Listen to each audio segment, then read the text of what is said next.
This video is about lithography on lino.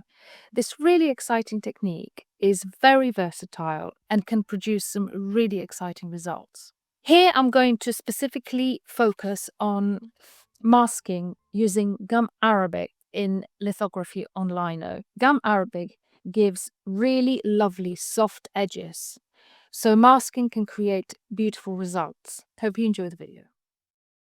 So you need to use a traditional lino for this process, and you have to sand it.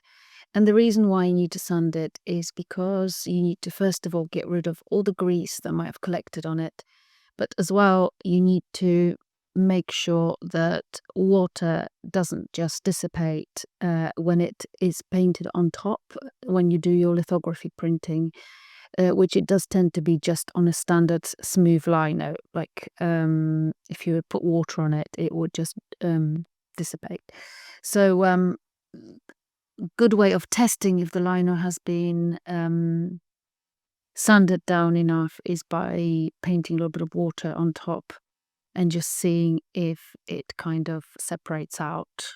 So I'm really keen to test out gum arabic resist. So I'm painting here with gum arabic and I've waited for it to dry, and I'm just now drawing with lithography crayon on top.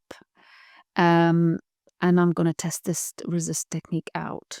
So just adding some more mark making and some texture with different grades of softness of lithographic crayon. And here I'm just applying lithographic ink on top again of this gum arabic, just to test out how the resist works.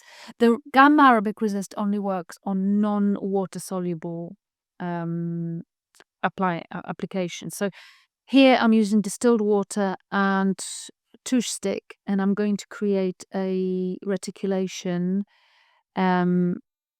sort of wash on this on this plate, and that wouldn't work with the gum arabic resist because it's obviously water, so it needs to be non-water application for the gum arabic resist to work. I do have another video particularly on this reticulation wash in my Mocolito video. You're very welcome to watch that.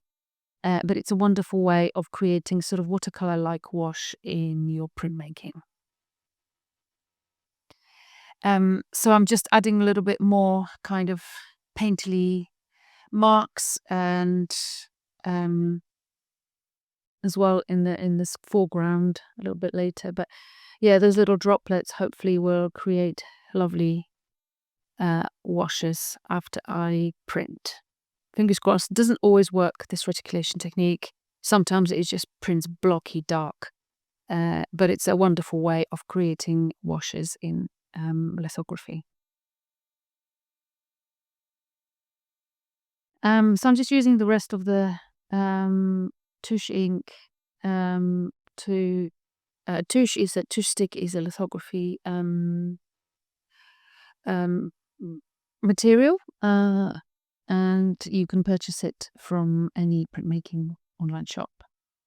I will add some information about it afterwards. So I've waited for the whole plate to dry, and I'm just adding some talc powder, which does help with the gum arabic etching afterwards. And this is gum arabic, and I'm pouring it all over the plate and just painting it over. And this will etch my plate. By what I mean by etching the plate is it will secure these grease marks and secure non-image areas, which should then work when I'm printmaking on the basis that water doesn't mix with oil.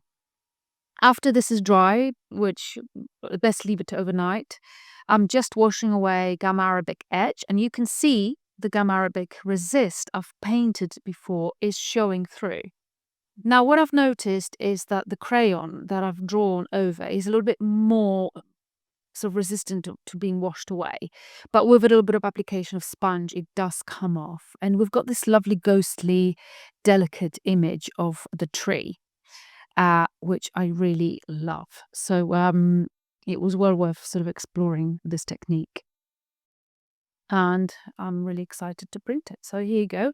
You've got a little bit of a shadow, and I have washed it away after as well. You do have a lovely resist coming through, so I'm really quite happy with that. So I'm just going to use some black ink and just rolling it out with a roller. You can use the sponge roller as well, which acts really well in this technique. Just applying a bit of water with a sponge so the plate is wet. You can also do it under the tap. Under running water is actually better. And then applying your ink. And you can do this several times, judging by how much ink has stuck to the image areas. And after every application, you do need to wash away with water, sponge or under the tap. Here we go one more time, and I believe I will do it a few more times just to make sure I've got enough ink on my plate. The ink doesn't have to be black. It could be any color you want, but I have chosen for the purpose of this video for it to be black. And one more application.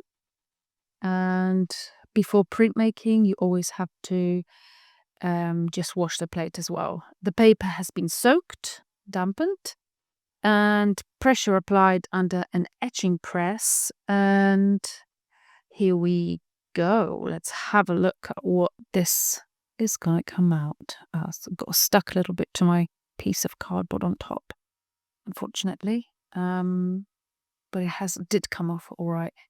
So hey, here it is, looking pretty cool. So what I decided afterwards is to add some relief printmaking on top. And I thought it looked really nice because the sort of relief blocky printmaking effect looks pretty cool on this sort of delicate lithographic background. You don't have to do that, of course. The black and white image could be just as you wanted it, but this is just something that I wanted to show you that I did with my image feather. So this is a video of combining lithography on lino and relief printmaking. I hope you enjoyed this video, and